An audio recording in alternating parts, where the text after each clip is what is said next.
so I'm just going to give a quick update on my final year design project, which is the intelligent EV platform. At the moment, I've got my robotic test platform that I'm busy building up. At the moment, it's got the solar car, the UKZN solar car electronics in it that are actually built using the same system, the same architecture, as the whole intelligent EV project is intended to be completely modular.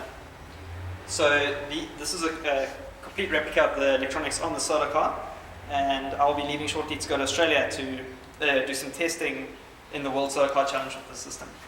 So just taking a look at the system runs multiple modules, and they all run on a CAN bus network, running the same automotive standard. Each board has its own switch mode power supply for proper filtering and protection. This first board is actually more specific to the solar car and will be redone for this tank platform. It's got a little accelerometer module on it, which we'll see a little bit more about in a moment. It doesn't do much else on this platform. The next module in the system is the display module. So this display module has got quite a lot of capability. It can display any of the information from the sensor system. It just needs a better button interface in this iteration. So we can change the speed, we can turn the speed control on and off, which is not currently implemented on this platform. We can look at some other information. And it's also got some inputs and outputs for doing speed control. Moving to the next board, we have what I call the telemetry node. This board has two important components on it. It's got a GPS module, which we'll look at a bit more in a moment, and it's got a radio module. Moving on down the line, we have something that is sort of part of both the solar car and this board. I call this the sensor hub. This is a very generic module, and it has 4 analog inputs, including a differential analog input. It's got 6 digital outputs and 2 digital inputs, as well as 2 digital outputs with high current MOSFET drivers, a UART interface and an I2C interface. It has also got an onboard temperature and humidity sensor. So this allows lots of interaction with the world and sensing of the world. Now, this whole system communicates wirelessly with a graphical user interface that I designed. This is the system here. So we can click connect and it will start up. As you can see in the bottom here, we've got the little flashing light to indicate that we're getting packets from the system. At the moment, this is configured more specifically for the solar car, but it's completely modular and we can add and remove these controls at will.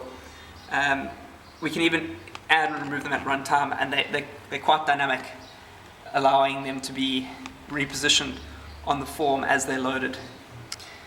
Some of the things that are of interest here is we can see the information from the accelerometer here. So we've got the roll pitch in your 1 degrees, and as I actually move that sensor, we can see that moving in real time.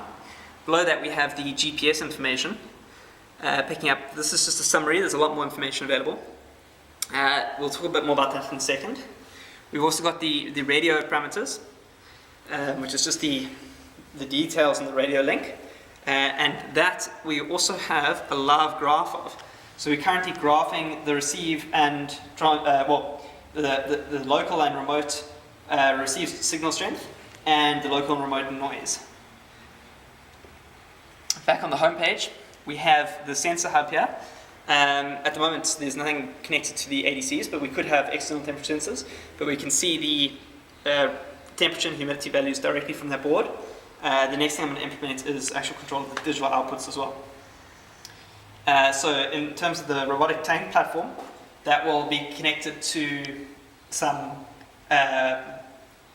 object avoidance sensors on the sides and the front of the vehicle, as well as perhaps more temperature sensors and things.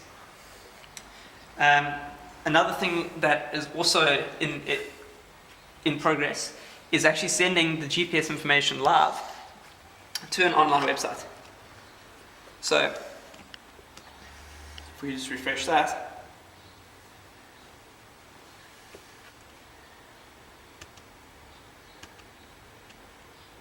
we're actually getting beacons live right now, transmitted from this vehicle over the internet, provided there's an internet connection on the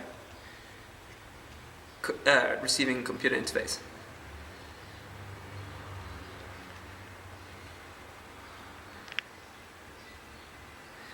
Okay, and the last thing I'd like to talk about on here is that all the information that's currently being received is all logged to a SQLite database as it's received, and I'm busy working on adding more controls at the moment to actually allow that information to be recalled.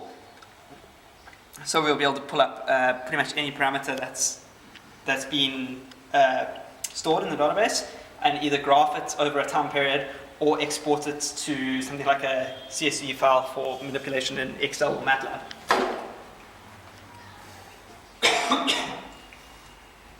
Going back to the tank, what's going to happen next is it's going to be stripped.